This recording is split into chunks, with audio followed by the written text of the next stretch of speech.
Princess was the first to raise concerns. What seemed like minor deviations in royal ceremonies, order precedents, heritage displays, quiet changes in influence, signaled something deeper. As Camilla's confidence grew, so did her willingness to test tradition. For Anne and William, this wasn't about personal dislike. It was about the monarchy's spine, the protocols that give it coherence. If you love getting the real story behind the palace walls, don't forget to subscribe to the channel and tap the notification bell so you never miss an update. Their quiet resistance, culminating in closed-door meetings with King Charles, became the architecture of a decision that shook the institution from within. What followed was a recalibration, not a scandal. Camilla's retreat from influence reflected a monarchy protecting itself from subtle drift. Her fall wasn't about headlines, but about the quiet mechanics of institutional survival. The royal family's choice to act signaled that ceremonial power must align with deference to structure, not personality. 5 minutes ago, Buckingham Palace released a kind of statement that sends shockwaves through every level of the monarchy and ripples far beyond it. There were no dramatic headlines, no scandalous revelations, no public tears. Just one blunt confirmation. Queen Camilla has been formally removed from ceremonial influence. No spin, no sugarcoating. Her presence at the heart of royal operations has been quietly but decisively reduced. And yes, this is real. This isn't some rumor from a tabloid or misinterpreted leak. It's official. Buckingham Palace made the announcement themselves. In the coded language of royal bureaucracy, it was clear. Her influence is gone. Not lessened, not adjusted. Gone. The move stunned both the UK and international audiences. One moment she was standing beside King Charles at high-profile engagements, and the next, she's been cut out of ceremonial planning, restructured right out of the hierarchy she once navigated so strategically. And the silence surrounding the shift only made it louder. Because in the royal family, absence is a message, and this one couldn't be clearer. This didn't happen overnight. If you love getting the real story behind the palace walls, don't forget to subscribe to the channel and tap the notification bell so you never miss an update. Camilla's influence has been deteriorating for months. It started quietly, almost invisibly, with minor breaks in protocol, shifts in how events were coordinated, how duties were delegated, how the internal dynamics were functioning. At first, it was easy to wave off. After all, she had earned her place through years of consistency and public rehabilitation. But behind closed doors, concerns were growing. What looked like assertiveness to some began to look like control to others. Camilla's increasing dominance in ceremonial matters wasn't just noticed, it was tracked. Her insistence on calling the shots, bypassing long-standing procedures, and making decisions without consensus triggered quiet alarms among key members of the royal inner circle. It wasn't about public image or media backlash. It was about structure. And when the structure feels threatened, the royal family does what it's always done. It closes ranks. Princess and Prince William and King Charles were the ones watching closely. All three reportedly began raising internal concerns after noticing irregularities in how ceremonies were being organized and who was wielding influence. And it wasn't personal. This wasn't jealousy or rivalry. This was about protocol, about hierarchy, about a system that cannot afford chaos, not even softly whispered chaos. It's no secret that Anne is the monarchy's watchdog when it comes to tradition. She's seen enough to know when something is off. William, as the next in line, is deeply aware that the choices made now shape the foundation he'll inherit. And Charles, well, Charles had to make a choice between personal loyalty and institutional responsibility. He chose the crown. Which brings us to the announcement on November 28, a silent, strategic move by the palace to restore order. They called it part of a winter stabilization protocol. But behind the polite phrasing was a truth. Ceremonial power was being reshuffled, and Camilla's influence was being removed. This was about restoring traditional lines of authority. The monarchy's internal alarm system had gone off, and the response was swift. For Camilla, the consequences were immediate. Her behind-the-scenes role, the one she'd built carefully over years, was gone. There were no farewell statements, no tribute montages, just a clear shift. The inner circle had closed, and she was no longer inside. The public reaction mirrored the divide within the institution. In the UK, especially among older demographics. There was a sense of uneasy validation. Some had never warmed to her elevated status, and her perceived dominance in recent months had only reinforced that discomfort. Meanwhile, across the Atlantic, American audiences responded with more empathy. Media coverage in the U.S. leaned toward portraying Camilla as a woman caught in the machinery of tradition, a figure who had rebuilt her image and role only to be quietly sidelined by the very institution she had served. But even sympathy can't change the reality. The monarchy made a move, and that move was final. And here's where things get even more telling. There was no scandal involved. No leaked emails, no screaming headlines, no public fallout. Just internal concerns, institutional correction, and the palace doing what it does best, adjusting its structure without ever acknowledging the drama behind it. This wasn't about punishment. It was about preservation. When you strip away the titles and jewels, the monarchy is, at its core, a machine built on protocol. It cannot afford irregularities. It cannot function under personal ambition. Camilla's growing authority, while not publicly visible to most, became a problem for the people who actually run the crown. And they responded the way they always do, silently, decisively, and without emotion. The emotional toll on Camilla, however, is a different story. According to insiders, the realization that her influence was being curbed wasn't just professional, it was personal. This wasn't just a matter of job description. This was about legacy, about trust, about being part of something only to be gently, but firmly pushed out. She worked for years to change public perception. She endured intense scrutiny and judgment.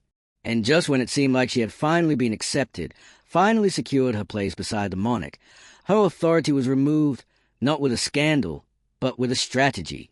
It's a different kind of heartbreak. One that doesn't come with public disgrace, but with private erasure. And what makes it even more sobering is that this was always a possibility. Influence inside the royal family isn't guaranteed. It's conditional. It's dependent on trust, consistency, and most importantly, humility. And once you begin to test those boundaries, no matter how high you've risen, you can fall. The story isn't just about Camilla. It's about the monarchy itself. This move shows how the royal family deals with internal disruption, not through confrontation, but through quiet correction. It shows how tradition and structure will always outweigh individual personality, no matter how resilient or seasoned that personality may be. This is how legacy works in the royal family. You don't earn it once and keep it forever. You maintain it. You align with the structure. And the moment the structure feels threatened, even if you're the queen consort, the system will correct itself. It also shows how fragile royal power really is. One moment you're at the heart of ceremonial life, shaping the tone and direction of the crown. The next, you're a figurehead, visible, but no longer. What happens now is predictable. Camilla will continue making public appearances. She will attend key events. But the power she once held behind the scenes, the influence, the authority, the weight, has been redistributed. Quietly, permanently. Because this wasn't a personal falling out. It was an institutional decision. The monarchy made a judgment call to protect its structure, and in doing so, it reminded everyone, on the inside and outside, that no one is immune, not even those who sit next to the throne. If this move stunned you, or if you've been watching the subtle power shifts inside the royal family with curiosity, this is your moment. Share your thoughts below. What does this mean for the future of the crown? Was the palace right to act the way it did? And more importantly, what does Camilla's story tell us about the cost of power in the most guarded institution on earth? Like the video, drop your opinions in the comments, and subscribe for more behind-the-curtain analysis. Because in the royal family, silence is never just silence. It's strategy, and sometimes it's the loudest sound of all. What's happening right now isn't just about Queen Camilla's diminished role.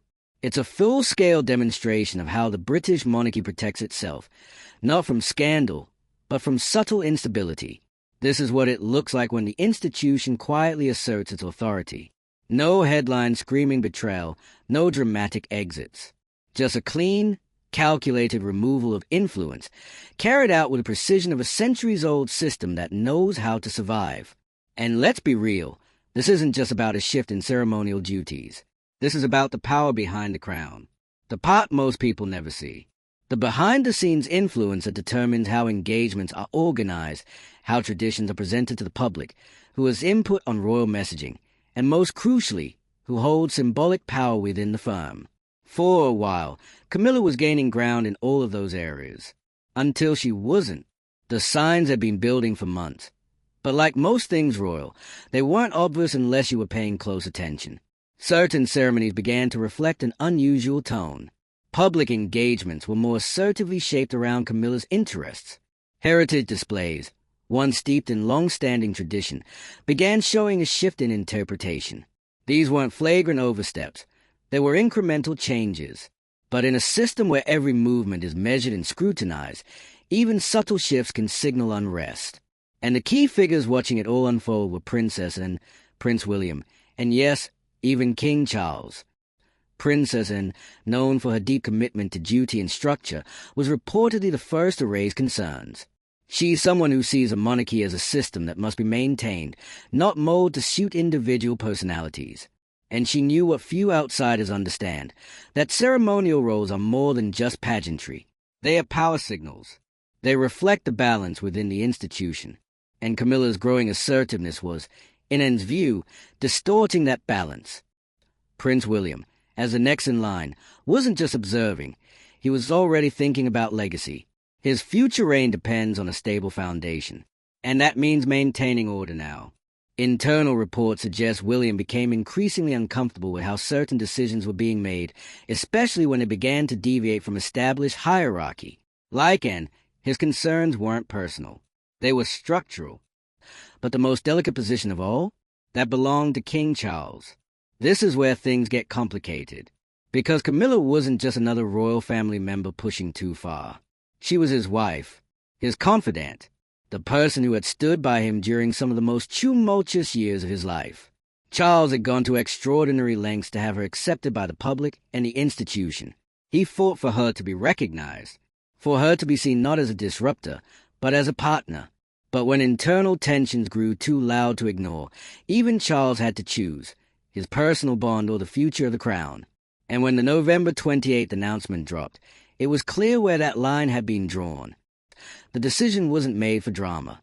It was made to protect the monarchy's core principles, order, trust, and legacy. The palace didn't air grievances. It didn't issue warnings. It simply enacted what it called a winter stabilization protocol, a quiet, clinical restructuring that effectively stripped Camilla of her ceremonial influence. It was swift, unapologetic, and final. Publicly, the reaction was mixed. Older British audiences, long uneasy about Camilla's rise, responded with quiet approval. For them, tradition had been defended. The monarchy had reasserted its values. Across the Atlantic, however, the mood was different. American media often painted Camilla as a figure of perseverance, someone who had been demonized for decades, only to rise and redefine her place. To them, this wasn't a strategic realignment. It was a personal loss. But the truth cuts through both narratives. This wasn't about public perception. It was an internal correction. A structural decision rooted in the quiet but firm belief that the monarchy cannot afford blurred lines of influence, no matter how sympathetic the figure might be. And that's what makes this moment so unique. It's not about scandal. It's about sovereignty. It's about how power is given and taken in a world where appearance is everything, but influence is everything else. Camilla wasn't taken down by gossip. She was removed by design, not because of some tabloid frenzy, but because she crossed lines the institution refuses to let anyone cross. So now what? Well, Camilla will continue to appear in public. That much is certain. She'll stand beside King Charles. She'll smile at state functions. She'll deliver prepared remarks. But the influence, the real influence, will be gone. The ability to shape the tone of events, to sway ceremonial decisions, to act as an inner circle power broker, that door has closed. And what's even more chilling is that it didn't slam shut. It just quietly clicked behind her. This is a royal family at its most controlled, its most calculated. The palace didn't need a press tour or an apology letter. They handled it the way they always do when something needs to be erased without creating noise. They erase it quietly, surgically, and with complete authority. Camilla's personal loss is deeply real. Regardless of how you feel about her history or her image, she spent years rebuilding herself inside a system that was never designed to welcome outsiders. She stayed out of scandals. She showed up to every duty. She played the long game. And for a while, she won. But ambition inside the royal family is only tolerated to a point. The moment it begins to look like personal agenda instead of service to the crown, the structure pushes back. And this was a pushback. It's a powerful reminder that in the House of Windsor, influence is conditional. It's earned through humility, sustained by loyalty, and governed by tradition. And when someone strays, no matter how softly, the correction comes swiftly. Camilla's story is now a case study in royal boundaries. She didn't make headlines for misconduct auditioner. She simply went too far, too often, with too little deference to the system that allowed her in. And now she's out, not in exile, not disgraced, but formally and fully sidelined from power. The real tragedy? She almost made it. She almost managed to cement herself as a lasting figure in the core of royal operations. But trust is everything. And once it begins to slip, even quietly, everything else does too. Now, the monarchy moves forward with a message. Stability is more important than sentiment. Legacy matters more than relationships. And even the queen consort can be restructured if the institution feels it's necessary. If you're watching this thinking the royal family just staged one of the most understated but ruthless internal corrections in modern history, you're not wrong. This is how power works when it's wielded in silence. There's a reason this moment feels so heavy, even without headlines shouting betrayal or scandal. Because what happened to Queen Camilla wasn't loud, but it was monumental. The palace didn't need a press conference to make its point. All it took was a single announcement, calm, vague, and unmistakably final. And just like that, the queen consort's influence was folded back into the shadows. But let's not sugarcoat it. This wasn't just a shuffling of ceremonial duties. This was a calculated redrawing of power lines inside the most image-conscious institution on earth. Camilla wasn't demoted in name. She wasn't removed from public life. But the real authority, the behind-the-scenes weight she'd been quietly gathering over the last few years, was taken away in one move.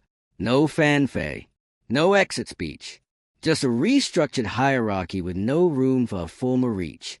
It's hard to overstate how significant that is. For years, Camilla had been carefully repositioning herself, from a reviled figure in the Diana years to a stable, dependable partner to the now king. She had grown into her role slowly, intentionally, avoiding controversy and gradually building trust. That trust, over time, turned into influence. And not just symbolic influence, the real kind. The kind that affects how the royal machinery actually runs. But that's the thing with institutions like the monarchy. They are not built to reward quiet ambition forever. They'll tolerate it until they don't. Camilla may not have been trying to dominate, but she was trying to direct. And according to senior royal figures like Princess and Prince William, that subtle redirection was starting to look like overreach. And, ever the keeper of the crown's traditional pulse, reportedly grew deeply uneasy with Camilla's increased presence and ceremonial planning. William, whose entire future hinges on a monarchy that still commands respect, saw the long-term risk in allowing one figure to step too far outside the boundaries of protocol. Even Charles, caught between husband and sovereign, had to face the uncomfortable reality. This wasn't sustainable. And so came the response. A strategic, systemic shift dressed up in neutral language. The Winter Stabilization Protocol. Clean, cold, effective. The type of move only the monarchy can execute without a single dramatic gesture, yet still leave absolutely no doubt about who's been sidelined. And let's not forget what wasn't said. No statements from Camilla, no public defense, no clarifications, just silence, which, in the royal family, is as damning as any tabloid expose. Because when the palace goes quiet around you, it's not confusion, it's control.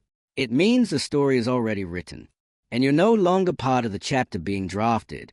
From this point forward, Camilla's role will look the same to the public, but function very differently behind closed doors. She'll appear at official events. She'll be included. She'll give the occasional speech. But the engine room of the crown, the planning, the protocol, the real decision-making, that's no longer her territory. That influence has shifted back into the hands of those who play strictly by the rules, and William and Charles himself, though now with a firmer grip on how power is balanced moving forward. And Camilla? She's left with a title, but not the weight. What makes it sting even more is that it didn't have to end this way. She wasn't forced out by scandal or public outrage.